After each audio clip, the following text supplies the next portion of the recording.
There we are. We're recording. Recording has started. Oh, sorry. When you said now, I thought you were like that was a lead into an anecdote. Yes. No. Something happened to me on the way home to the pub. Oh, like now. This. No, I have no anecdotes for you. I have nothing. Did nothing not happen at the end of the NDP Christmas party last night? Were you all well behaved? Yeah, no, we were. We went to the Cherry Tree, and Tom told me about Other pubs are available. Yeah, and then told me about the time that he went to a Robert Mugabe political rally. Yes, you're not sitting on the fence, are you, Tom? I did get forcibly ejected from Zimbabwe as well, but that's something for another story. Was that like? Did you have a ticket? Did you win a ticket? Did you just like want to go? No, I just happened to be in Livingstone, and we were watching friends do bungee jumping, and went, "Oh, what's on the other side of this bridge?" And happened to go over the border and end up in a football stadium, thinking, "Oh, this would be see some culture and a bit of fun," and end up at a political Mugabe rally, and then got forcibly ejected by people because we shouldn't have been there. So, but hey, one of those things, the things you do in your youth. Well, basically what happened, Scott, is we ended up in the Cherry Tree, and Tom told me several stories that made me not want to go travelling with him. That's probably the worst one, but there were others that all sounded like they had unfortunate incidents in them. Yeah. We got stranded in Thailand, for example, when there was a government rioting. Yeah. And I spoke on the Today program from a bar, talking about this problem. Who did you speak to? Was it Michelle Hussein, or was it like someone like John Humphreys back in the day? It was John Humphreys back in the day. Yeah. Oh, I tell you what, if that's not appealing to the Silver Surfer audience, I don't know what exactly. is. I mean, you're down with the kids. It sounds like you're across all age groups and demographics, Tom. Oh, 100%. In fact, if you wanted to, if you Googled Tom Hobble BBC, it is the first search result that comes back. Is it really? Yeah. Oh, right. Okay. I tell you what. Right. I'm gonna say play the intro so that I can then Google it. Okay. Right. Play the intro.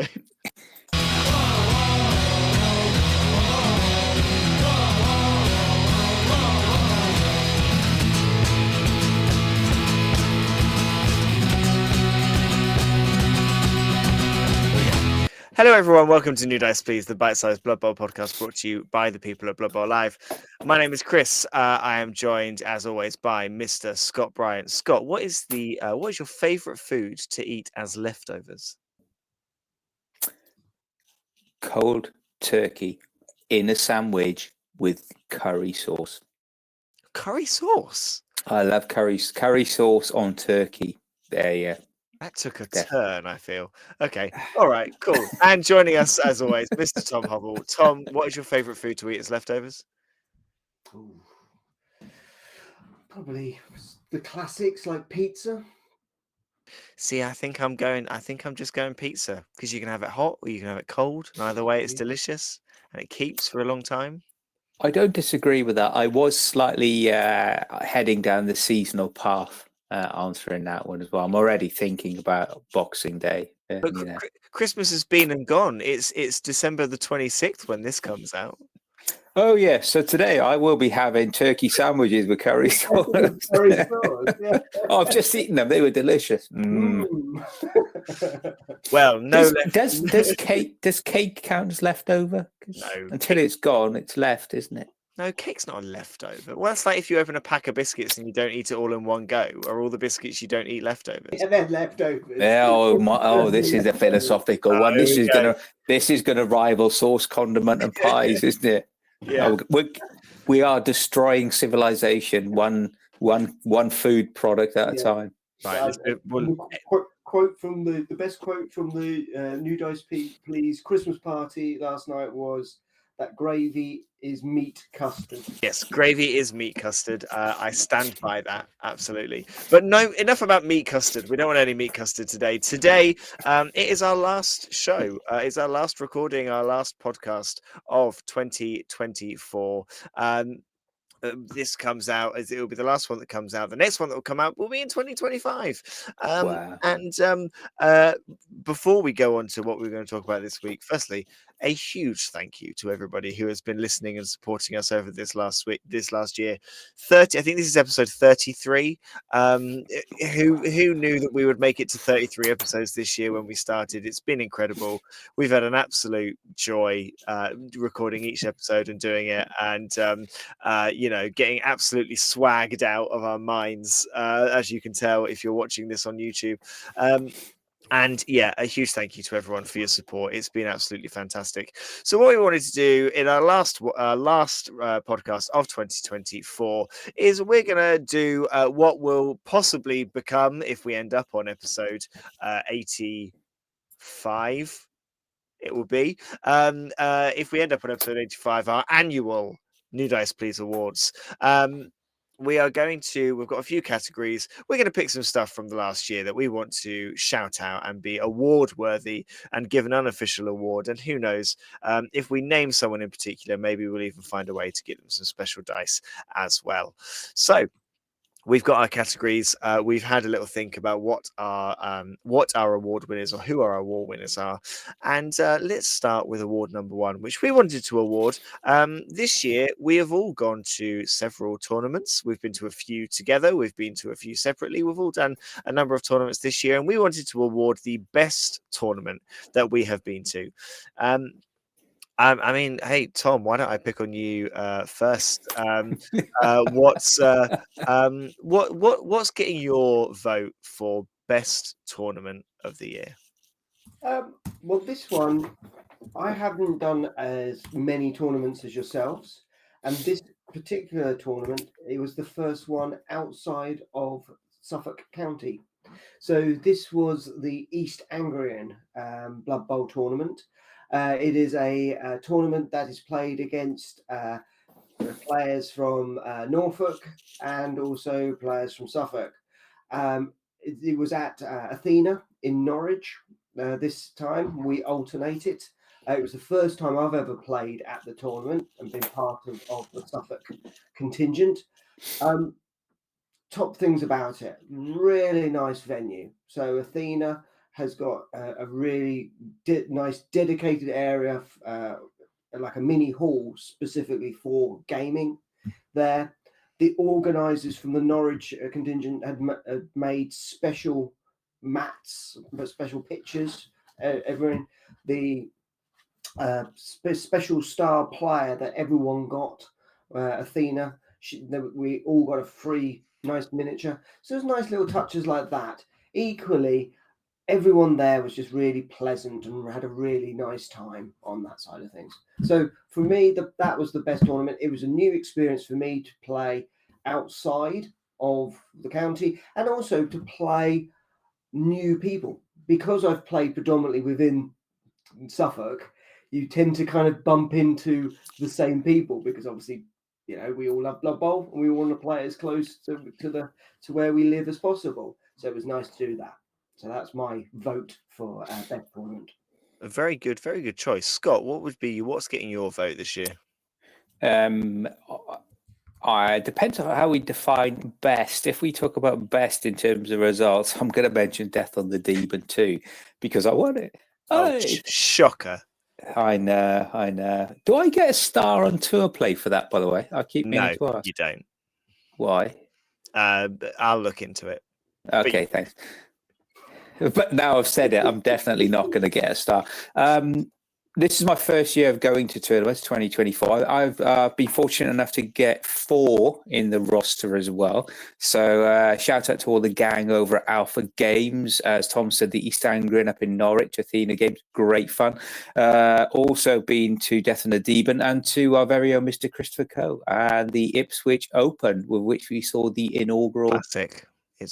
Was it? Oh, that's how much I was paying attention. The Ipswich Classic, which was the best Ipswich Classic Open type tournament ever in the world. Yeah, memorable. But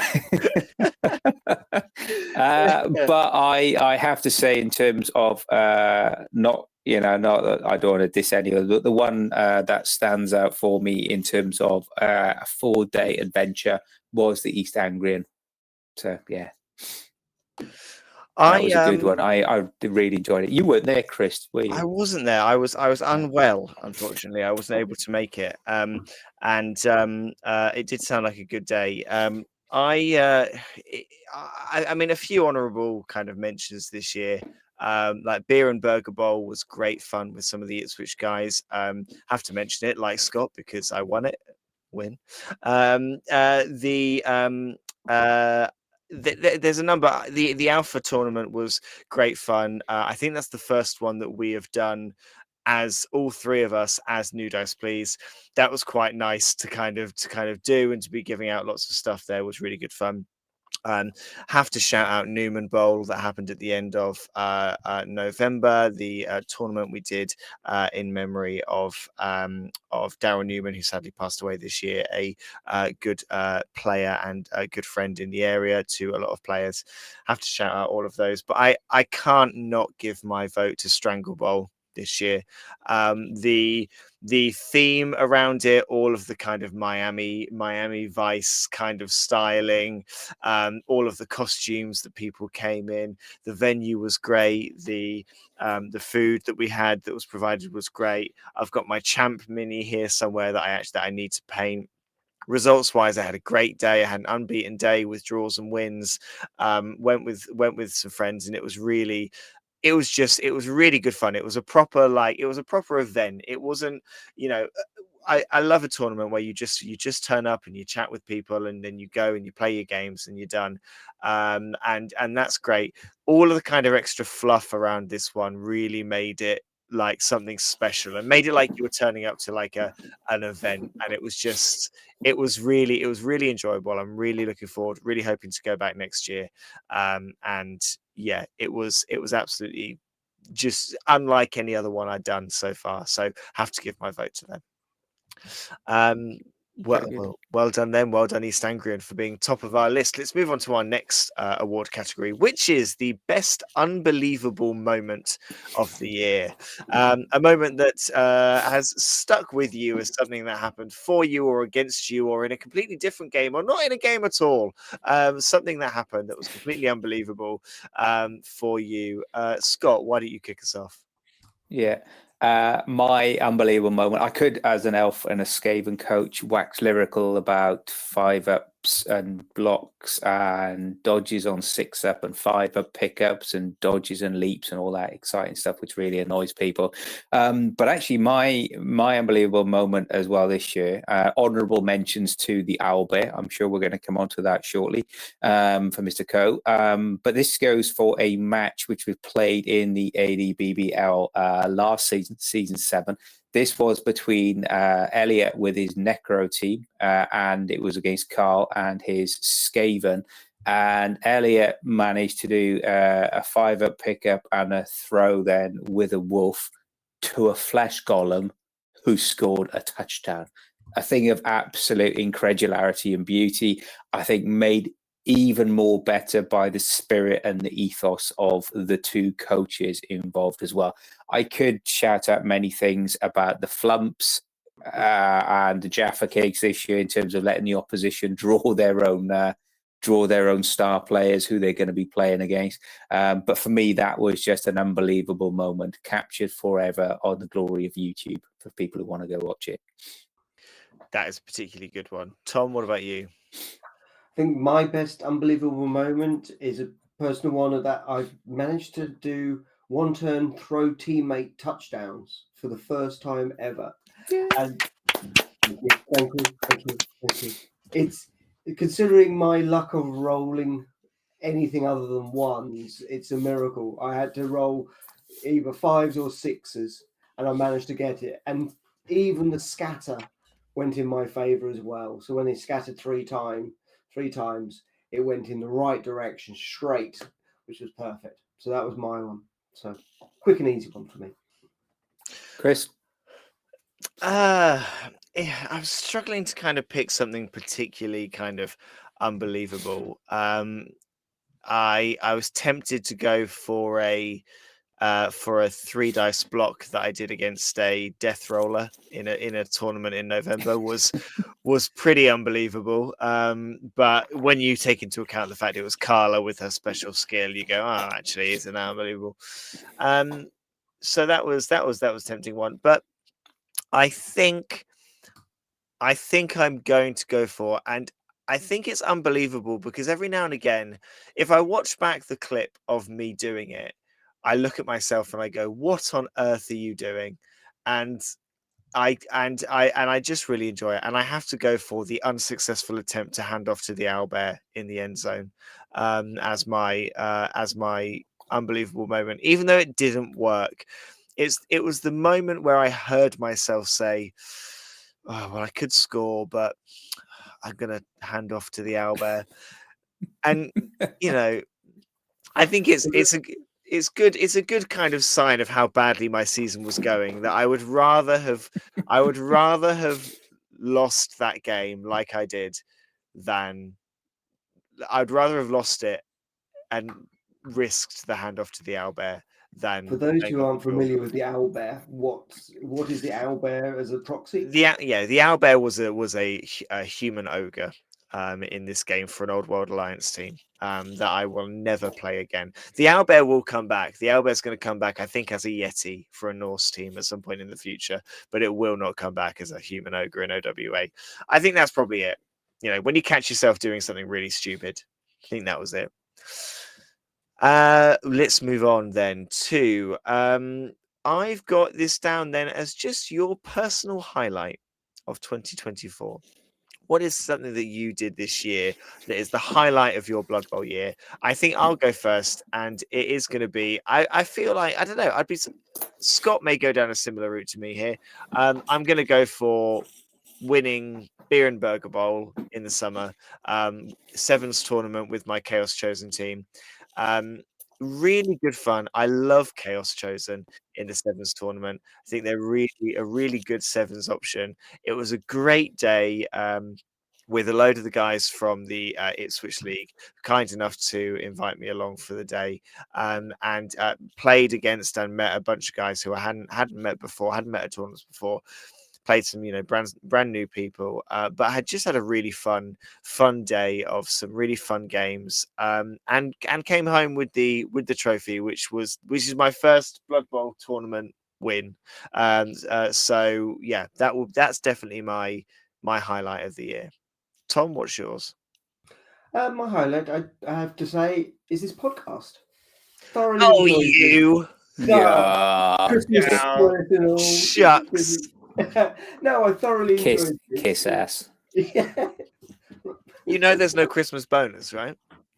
Oh, I can't offset this as a tax. I'm doing charity work here. Come on. Providing a service.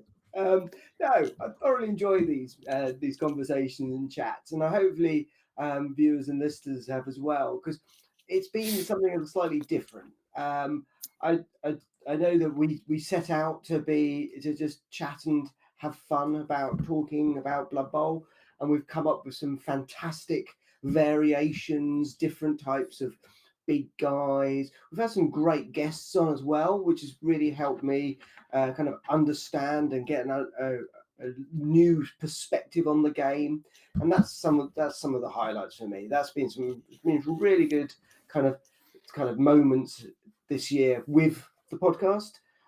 Clearly, as you can see, we're now draped in sponsorship of our own making. Soaked in it. So yes, exactly. Yeah. And again, shameless plug here. If you are genuinely wanting merch, let us know. We are very interested in kind of maybe starting that.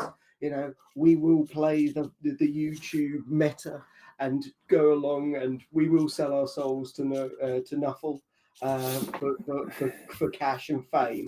So yes, that's my highlight of the year. It's nice to reinforce to the listeners and the viewers that we have such a low morality, really, in terms of where we stand in the life,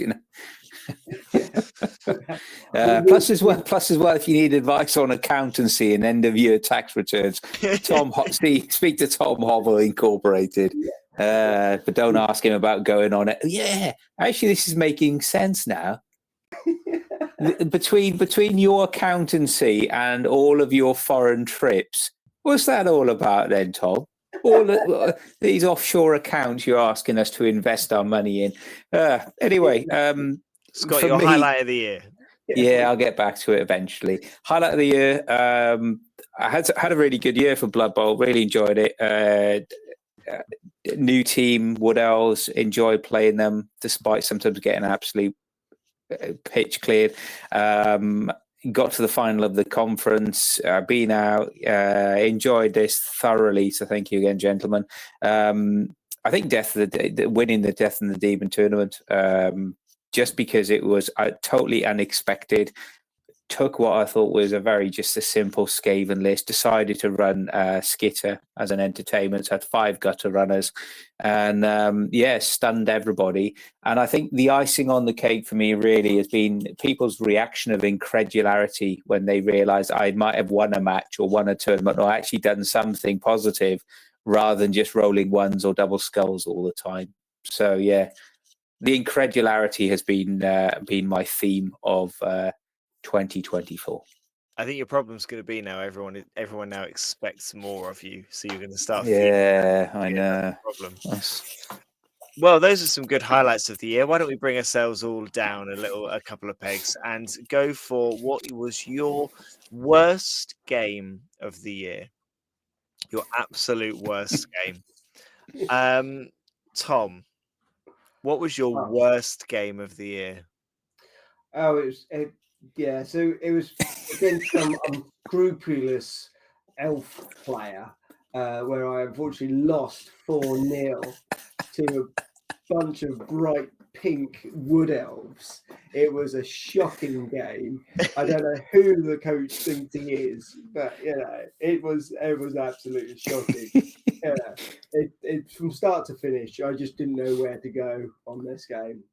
And as usual, my dice kind of didn't help whatsoever. But well done, Scott, on beating me convincingly 4-0. My pleasure. Merry Christmas. I hope you had a good Christmas. Sorry, just getting my timings right there as well. Scott, what's your worst game of the year? I might now put that as my highlight of the year, actually. Thanks, Tom. My worst match of the year was against Tom Huns, not this Tom. Tom Huns, when he romped to the Season 7 championship title. And he beat me 4-0 myself. And I think I was down to 2 or 3 Ls all prone left on the pitch at the end of the day. And I'd used all my re-rolls by turn 2, and it was just a long, painful day where even when you're having a bad day, because even the opposition coach feels for you and says, come on, don't roll a 1. Oh, look, you've rolled a 1. Sorry. Even they're apologizing on your behalf. It's a bad day. So, Mr. Tom Huns teaching me some humility about how to play elves. Chris, what about you? It is going to be 4-0 quarterfinal loss to the Scale Marys from back in season 6, which was February of this year. Wow. A game that still haunts me, and I think it was the reason it was my worst game. Firstly, I was getting very unlucky very early on with kickoff events and scatters, and when rerolls worked and when they didn't, and things like that. Luck was going my way. I was also having just a really, really bad day and a really bad week, and it was sort of like a bad game on top of already just feeling a little bit rubbish. Just kind of everything got compounded, and I think I was an unpleasant person to play against. I was not happy. I was not in the right, my mind wasn't in the right place, and it was just nothing came together, and it was just a thoroughly unpleasant game. And absolute credit and thanks to my opponent, Dave, in that game, because he could very clearly tell very early on that I was having a bad day, and it wasn't just because of the way the game was going. And he was very kind and very nice and checked in on me afterwards. So it was, yeah, that was absolutely my worst game that I could ever probably think of, because it was a pounding and I didn't enjoy it. Well, There's a there's a soundbite for you. soundbite tagline, isn't it? Yeah, it's a good one. Let's move on quickly, shall we? That might open us up to a whole branch of There we new. are. That's the smutty podcast that we need to be in order to get into the podcast awards. So, best hot take of the year. So we have had 4 guests on so this year, with 3 hot takes each, although I think Tom Feeks brought an extra one and I think David brought an extra half one. So we've had 12, maybe 13, 14 hot takes to pick from, if we can all remember back to what was our favorite hot take of the year. Scott, what are you thinking? Difficult for me because I seem to have been working away when most of You the are hot takes never have been done. here. You have never been here for a hot take. Apologies to other guest coaches. I found the conversation around loom bands to be quite distressing. That was quite an interesting one. But I have to go, the one I made me smile at the most, and it really appealed to my sense of humor and all things Blood Bowl, was Stu Backer calling out, that goblins are undoubtedly the best team to have in Blood Bowl. Yeah, that was a good one. That was a difficult one to argue with, because he made the point really well as to what the definition of best team is. It was, and having seen how much fun and stupidity and entertainment goblins can be, I actually do have a goblin team that will be painted one day, take their place on the hallowed turf. I think so. I really enjoyed. I liked the take of GW don't know how people play Blood Bowl. There was something about that I really liked from David. That was a really interesting one. I think we've possibly talked about hypnotic gaze not making sense from Tom Feeks' episode an awful lot. Like, I think that's probably one of the ones I've spoken to other people about the most outside of the podcast when it comes to one of the hot takes that people seem to really agree with, or think that it doesn't make sense, or think that it should be changed. But I think I would actually agree with you. I think my favorite one is that goblins are the best team in Blood Bowl, because it brings you back to why you should play Blood Bowl. And I think he's absolutely spot on, and I can't fault it. Tom? Yeah, there's been quite a few, hasn't there?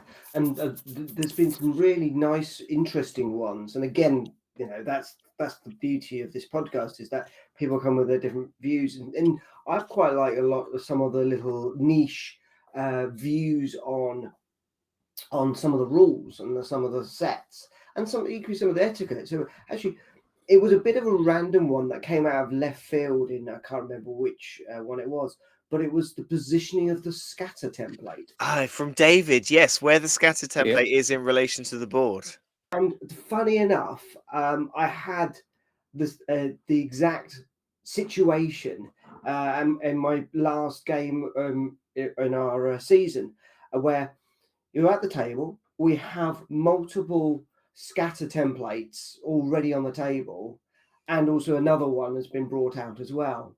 And that was the problem. You almost need to have that kind of etiquette, that you lay down the rules of which one you're using to start the game at the start of the game, because that was a bit confusing. There was a couple of times on kickoff in particular that people were like, "Oh yes, da da da da," and you're like, "You're going in exactly the opposite direction." And it was because they were thinking the one was facing me, and I was thinking that the one was facing them, kind of scenario. So I think that one was quite a good one. But there's a few in there, isn't there, that we've had where there's been a lot around some of these rules need to be more clear. So that's one my best hot take. the pitch one, the more I think about it, the more I just think every GW pitch, even if they design it in a way that makes it work, the GW pitches should have, any pitch that you buy from anywhere should have a scatter token on the pitch, so that you Absolutely. can just be like, it's Yeah. there, it's there, But because they don't even sell them. They don't sell them separately. It's not like GW are losing money from buying a scatter token. Put Yeah. it on the pitch, because it doesn't matter, and it will just solve so many problems. yeah, Thank you to Scott Norman. Thank you to David Drysdale. Thank you to Tom Feeks, and thank you to Stuart Anderson, for coming along and doing the hot takes. We will be bringing you many more hot takes next year, because they're so much fun. Scott, honestly, you should try and make one week, because they are really good fun. They're really enjoyable. I'll try and arrange work around that. And apologies to work to say sorry, I can't work. I've got to do Hot takes. do a hot take. Yeah. Maybe we should have you as a special guest on Hot Takes. Yeah, well, we'll move him down into the green box. Yeah. Well, on to our last one then, our last category, which is our best opposition coach that we have played against over the last year. What coach have we played against that, for whatever reason, it could have been the game, it could have been just sort of your sportsmanship, there could have been anything about the coach that you played, but who was the coach that you enjoyed playing against the most this year? Now, this one is genuinely, I really am struggling, because I've got 3 or 4 names in my head for different reasons as to why I think they're the best coach that I played, and I really am struggling to pick which one. So I'm going to cop out and get one of you two to go first. Tom, who is your your favorite opposition coach of the year? Yeah, a bit like yourself. There's been quite a few, but I'm going to hand this to someone I always enjoy playing, because Oh, thanks, Tom. Oh, yeah, that'd be very strange. Worst game and best opposition game. No, he plays a fantastic games, and the reason that I'm choosing Jane Stone is because she just comes with the right attitude as well. You always know, regardless of the outcome of the game, it's going to be a fun one. It's going to be a laugh. It's there's no pressure. There's no one trying to effectively game the system to try and just completely crush you, like bringing a team like Wood Elves. So it's that kind of absolute sportsmanship on that part. So I'm voting for Jane. Scott? I've got several coaches I want to shout out. All of the guys I played up at the East Anglian had a great time against, so thank you all. Shout out to Daryl Mac, who played over Alpha Games, even though I stole his ball unintentionally, but got it back to him. It was just a very funny, very entertaining game, despite the fact that he almost pitch cleared me. That was funny. James Hadley, Mr. H, that was a really good game a couple of weeks ago, but the man who gets my votes, played him and his Vampires last season, played him and his Skaven in the final. John Reeder, just an absolute nice guy. Really is a nice guy. There's got to be something wrong with him to be that nice. Let's all admit that. Love you, John, really. But yeah, if ever you do get the chance to play John Reeder, he's a ridiculously nice fella, despite all the rumours we tried to start about him. So yeah, and learned a lot in terms of, going through the game set and everything. And he just knows a lot and little bits of advice, in terms of thinking about him. And, yeah, just really love you, John. Yeah, that's my vote. Thank you. I think there's so many coaches that like you said, Scott, that you kind of want to shout out. John was also on my list. I think I've only played him think I've only played him once this year, but every single time I play John, I come out a better coach at the other end of it. Like, you learn so much playing against someone like John. Got a shout out to Luke Baggett as well. Had some really fun games against him, mainly friendlies, one league game. Just a great time, and a great guy to play against. I think I really enjoyed playing against Ashley at the Beer and Burger Bowl. There's a quote that he said, and I won't do it justice if I say it. Ash, if you're listening to this podcast and you remember what you said that just had me creasing in laughter, then feel free to comment. But an absolute pleasure to play against. And I had the pleasure of playing Daryl several times this year as well. I think I'm gonna give it to the game that comes to mind that was the most fun that I had, and I think it's a sevens game. It was at Newman Bowl, and I'm gonna give it to James Hanley. I've never played James in 11s. I've only ever played him in slightly bullshit sevens rules. It's the only scenario that me and James ever get drawn together to play a game. And it was a game where we were both playing fumble secret teams. There were bingo cards in play every now and again. Everybody had to dump off regardless of what game you were in. Random giants were being passed around the tournament. It was absolutely nuts, but it was the most fun. And no matter whether the game is going well, or whether it's going badly for you or for James, you just cannot find yourself not having a really fun time. And he embraces all of the horrible bits of Blood Bowl, and embraces all the great bits as well, and helps you as his opponent do the same. So I can't look past him, I don't think, and I'm gonna have to give him my vote. Wonderful. Well, that's all of our categories that we had to vote on. If you want to shout someone out in our comments section, or in the or send us an email, or any way you want to get in contact with us to shout out your highlight of the year, your worst game, a coach that you want us to lord over, I can't promise that it won't take us about 11 weeks to get to another mailbox episode where we actually do it, but we will do it eventually. Tom, how do people get in touch to tell us? Wait, no, hang on, I've done this the wrong way around. Scott, how do people get in touch and tell us how to all their thoughts and feelings? 32 episodes. I know, and I fucked it up, Scott. You did, royally, if I may say. Right at the end of the year. Yeah, if people do, after that appalling continuity by Mr. Coe, if people do want to get in touch with us, if you want to ask and inquire about any of the glamorous merch that Mr. Tom Hovell has been mentioning, if you want to speak to Mr. Tom Hovell about any tax avoidance schemes or tax anything to do with financial regulations, or international travel and offshore accounts, let us know. And you can email us or send any queries, shout outs, any other things of Blood Bowl related insanity.